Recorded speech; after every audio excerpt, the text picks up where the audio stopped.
معنا لا نحتاج المال كي نزداد جمالا جوهرنا هنا আল্লাহ কখন কোথায় কোন জায়গায় আমাদেরকে রাখে আমরা কেউই বলতে পারবো না। আমাদের রিজিক কোথায় আছে সেটাও আমরা বলতে পারবো না। এই তো রোজার এক সপ্তাহ আগেও আমি আর পেটুস চিন্তা করতেছিলাম রোজার বাজার করতে হবে, আর বাজার করার সময় দুজন একসাথে গিয়ে বাজার করে আনবো, কিন্তু হঠাৎ করে আম্মুর অপারেশন হওয়ার কারণে আমাকে এসে পড়তে হয় আমাদের বাসায়। তাই তো মাঝে মধ্যে চিন্তা করি আমাদের জীবনের সামনে কি ঘটবে আমরা কেউই কিছু বলতে পারি না। আমরা এক সপ্তাহ আগের থেকে চিন্তা করলাম কই আমার বাসায় রোজার সব বাজার করব, সেখানে প্রথম রোজায় আমি আমাদের বাসায় এসে থাকলাম। রোজার আগের দিন নিয়ে গেছিলাম হুসামকে আর সাইরাকে চুল কাটাইতে। বাসায় গেলেই তো আপুর ফার্স্টে চোখ পড়ে হুসামের চুলের দিকে। ওর চুল কেন এত বড় হবে, এটাই ছিল আপুর প্রথম কোশ্চেন। পরে আব্বুকে বললাম আজকে নিয়ে যাব হুসামকে চুল কাটাতে। হুসামকে আর সাইরাকে নিয়ে বের হইছি। সাইরা তো চুল কাটতেই চায় না। আগে হুসাম এমন করতো, হুসামও চুল কাটতে চাইতো না, যেই কান্নাকাটি করতো। এই তো কিছুদিন ধরেই হুসামের কান্নাকাটি বন্ধ হয়েছে, আর এইদিকে সাইরারটা শুরু হয়েছে। সাইরাও চুল কাটতে কোনো মতেই চায় না, কান্নাকাটি শুরু করে দেয়। তাই ফার্স্টে আমরা হুসামের চুল কাটাইছি, এরপর সাইরাকে দেখাইলাম দেখো হুসাম কান্নাকাটি করে না। তারপর যখন সাইরার চুল কাটতে গেল আর তো সাইরার কান্নাকাটি শুরু, ও চুল কোনো মতেই কাটবে না। ওর কান্নাকাটি দেখে ভাইয়া বললো আচ্ছা ঠিক আছে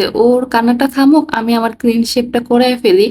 ভাইয়া করানোর পরে যখন আবার ওকে চুল কাটাইতে নিচ্ছে, এই দেখেন কিভাবে কান্না করতেছে, সে কাটবেই না। কোনো মতে একটু কাটাইছে, কিভাবে যে কাটছে, মানে চুলগুলো যে কি করে রাখছে। এই বাচ্চা দুইটার চুল কাটানোর জন্য বের হয়েছিলাম আমি, ভাইয়া আর আমার খালাতো বোন। সাইরা আবার জান্নাতকে খুব পছন্দ করে, চিন্তা করছে ওকে সাথে নিয়ে যাই, জান্নাত সাথে থাকলে ও আর এত কান্না করবে না। কিন্তু ও ওর কান্না করছে, ও ভাইয়ার কোলে উঠেও কান্না করতেছিল। ও কারো কাছে থাকবে না, ওর একই কথা আমি বাসায় যাব। বাচ্চা দুইটার চুল কাটানো শেষ করে বাসায় চলে আসলাম। বাসায় আসার পর তেমন একটা ভিডিও করা হয় নাই। রাতের দিকে রান্না বান্না করতেছিল, ওই দিন ছিল প্রথম সেহরি, তাই সেহরির জন্য রান্না করতেছিল গরুর মাংস।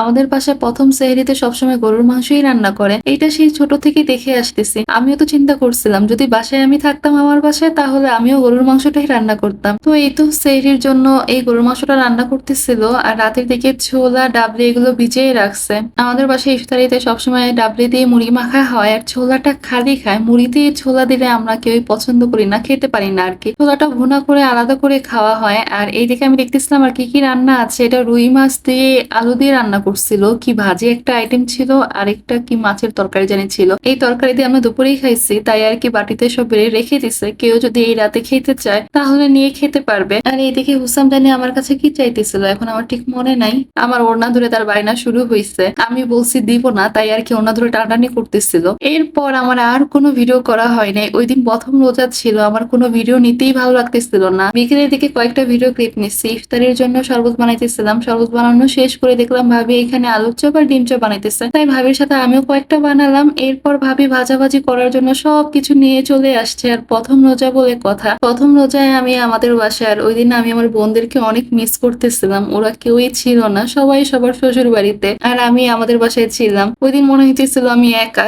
আমার সাথে কেউ নেই, শুধু ভাবি ছিল। কিন্তু বোনদেরকে অনেক বেশি মিস করতেছিলাম। প্রথম রোজার দিন তাড়াহুড়া লেগে গেছিল, আজানের সময় হয়ে গেছে, আমি এদিকে প্লেটে সবাইকে সার্ভ করে দিতেছিলাম। এই সার্ভিং কাজটা আমার একটু করতে ভালো লাগে না, এই কাজটা আমার বোনেরা করতো, ওদেরকে আমি সবসময় দিয়ে দিতাম। অন্য কাজ আমি করতাম, বাট এই কাজ করব না। কিন্তু এবার ওরা কেউ নাই বলে এই কাজটা আমাকেই করতে হইতেছিল।